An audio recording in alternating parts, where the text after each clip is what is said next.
নমস্কার, আমি তরুণ ঘোষ। আজ সকালে আমার কাছে একটা খবর এসছে যে আজকে দুপুরে নামাজের পর গোপালগঞ্জের টুঙ্গিপাড়ায় সেই বঙ্গবন্ধু শেখ মুজিবুর রহমানের যে মাজার আছে সেই মাজারের উপরে হামলা করার একটা পরিকল্পনা নিয়েছে এই দেশদ্রোহীদের দল। এখন এই যে দেশদ্রোহীরা এতটাই ভীত যে একজন মৃত মানুষের কবরের ওপরও তাদের হামলা করতে হবে।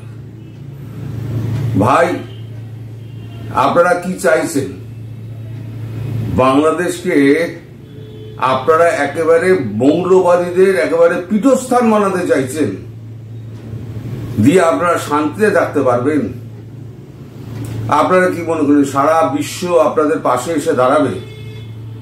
এই যে যারা আজকে উন্মাদের মতো যারা দৌড়দৌড়ি করছে, ছুটোছুটি করছেন, বিশ্বের অবস্থা দেখছেন না? আপনারা কি চোখে আঙুল দিয়ে বসে থাকেন? হাত চাপা দিয়ে চোখে, কান চাপা দিয়ে আপনারা বসে থাকেন? আপনারা মনে করেন সারা বিশ্ব থেকে আপনারা সাহায্য পাবেন আর আপনারা এই কাজকর্মগুলো চালিয়ে যাবেন? সারা বিশ্ব কিন্তু চোখ বুজে থাকবে না এবং আপনাদের প্রতি কিন্তু সতর্ক নজর রয়েছে। আপনারা আর একটা প্যালেস্টাইন তৈরি করতে, গাজার প্যালেস্টাইন তৈরি করছেন। গাজা ভূখণ্ড যেমন বিতর্কিত হয়ে গিয়েছে, ট্রাম্প একটা হুমকি দিয়েছেন যে তিনি গাজা দখল করে নেবেন। আমাদের কাগজে আজকে সকালবেলা বেরিয়েছে একটা খবর, আমি সেটা আপনাদের সঙ্গে শেয়ার করি। খবরটা বেরিয়েছে, ট্রাম্পকে অনুসরণ গাজা সাফ করার প্রস্তুতি ইসরায়েলের। ট্রাম্প বলেছে যে আমি গাজা পুরো সাফ করে দেবো, গাজার আমি দখল নেব, গাজা ছেড়ে যারা আছে তারা যেন সবাই নিরাপদে বেরিয়ে যায়। আমি 15 দিন টাইম নিলাম। ট্রাম্পকে আপনারা চেনেন, ট্রাম্প হচ্ছে, আমি বরাবরই বলেছি, most unpredictable man in the world. তিনি কখন কি করবেন, কখন কি বলেন, কোনো তার ঠিক নেই। এবং যিনি তখন মনে করেন যখন এটা আমি করব, সেটা কিন্তু উনি করেই ছাড়েন।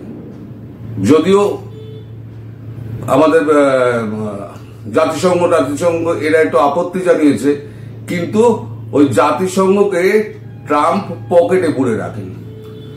ট্রাম্প জানেন যে এই সাপের মাথা যদি না কাটা যায়, এই হামাস, তারপর আবার হিজবুল্লাহ, হুতি, এদেরকে যদি সাফ না করা যায়, ইরানের যদি মাথা না কাটা যায়, তাহলে বিশ্বে শান্তি আসবে না।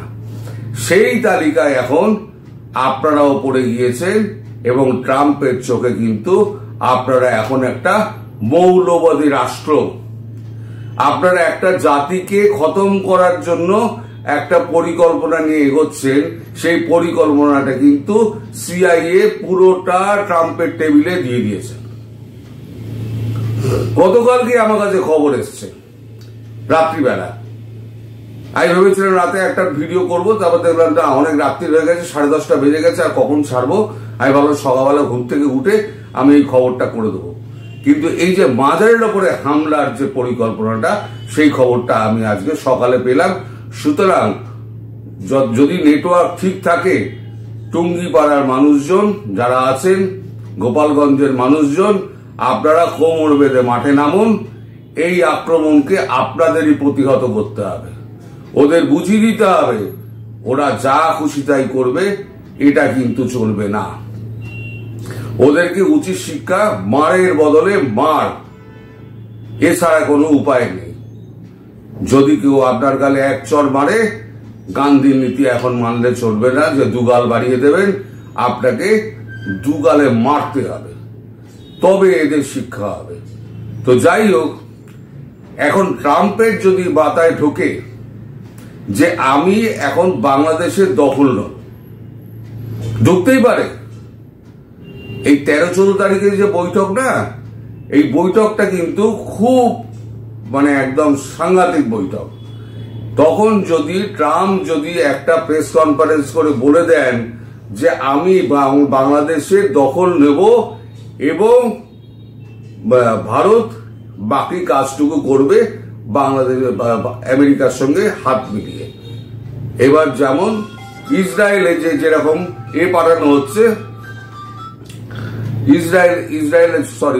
একটা ফোন এসে গেছিল, ইসরায়েলে যেমন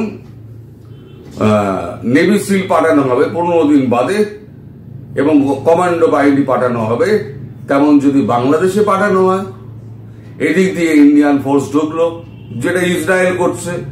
ট্রাম্প এখান থেকে ফোর্স পাঠিয়ে দিচ্ছে, 15 দিন সময় দিয়েছে, 15 দিনের মধ্যে গাজা তোমরা ছেড়ে দাও, যত মৌলবাদী আছে, হামাস আছে, হিজবুল্লাহ আছে, হুতি আছে, সব গাজা স্ট্রিপ ছাড়ো। 15 দিন পর কি হবে? শুট এট সাইট। বাংলাদেশের ওপরে যদি তার নজরটা পড়ে, সেক্ষেত্রে বাংলাদেশের লোক যাবেন কোথায়? আজকে যারা এই জামাতি এবং অনুসারী আরো 7-8টা দল যারা রয়েছেন, যারা সর্বত্রই ভাঙচুর আর দাঙ্গাঙ্গামা করে বেড়াচ্ছেন, আপনাদের কিন্তু ছাপ পড়ে গিয়েছে যে আপনারা একটা মৌলবাদী সংগঠন, এবং মৌলবাদী সংগঠন বাংলাদেশের মধ্যে উৎপাত মাচিয়ে চলেছে। এই উৎপাত বন্ধ করার জন্য ট্রাম্পের চোখে আপনারা হচ্ছেন শত্রু, কারণ তিনি মৌলবাদের 1 নম্বর শত্রু এবং ভারতবর্ষ মৌলবাদের বিরুদ্ধে।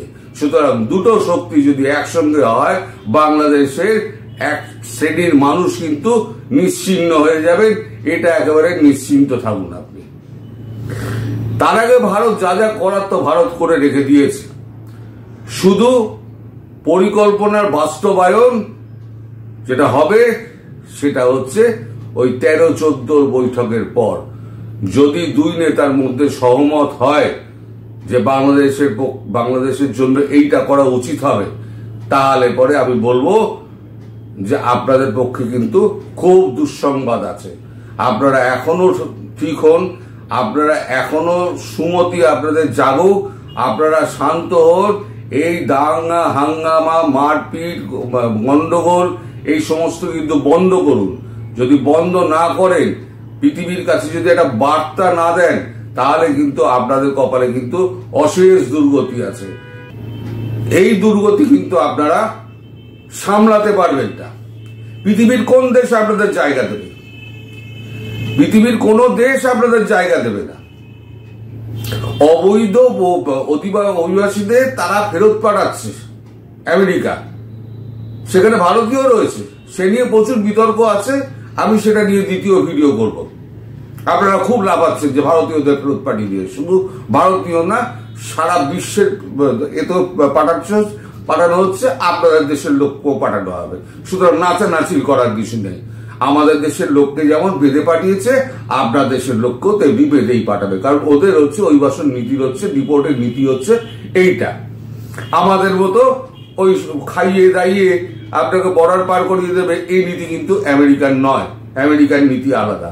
তো যাই হোক, যে প্রসঙ্গে ছিলাম, এই বাংলাদেশ যদি উনি বলেন যে আমি দখল করে নেব, এবং বাংলাদেশ যদি দখল করে নেন, তাহলে ট্রাম্পের পক্ষে একটা সুবিধাজনক জায়গা হবে কি না, ভারত একটা বন্ধু রয়েছে, তার পেছনে রয়েছে চীনা একেবারে শত্রু, আর রয়েছে বন্ধু রাশিয়া। তাহলে পরে 3টে শক্তি একসঙ্গে হয়ে যাবে। এদিকে আমেরিকা রইল, পাশে ভারত রইল, ওদিকে রাশিয়া রইল, একদম সবাই মিলে চীনকে একেবারে গলা টিপে ধরবে। এইটা হচ্ছে ট্রাম্পের একটা প্ল্যান, আর সেই প্ল্যান বাস্তবায়িত করার পথ সুগম করে দিচ্ছেন আপনারা। এখনো সময় আছে, নিজেরা সাবধান যদি হন তাহলে বাঁচতে পারবেন।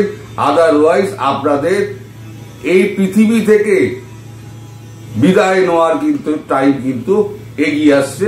এটুকু আমি আপনাদের সাবধান মানিয়ে আজ করে দিলাম সকালবেলাতে।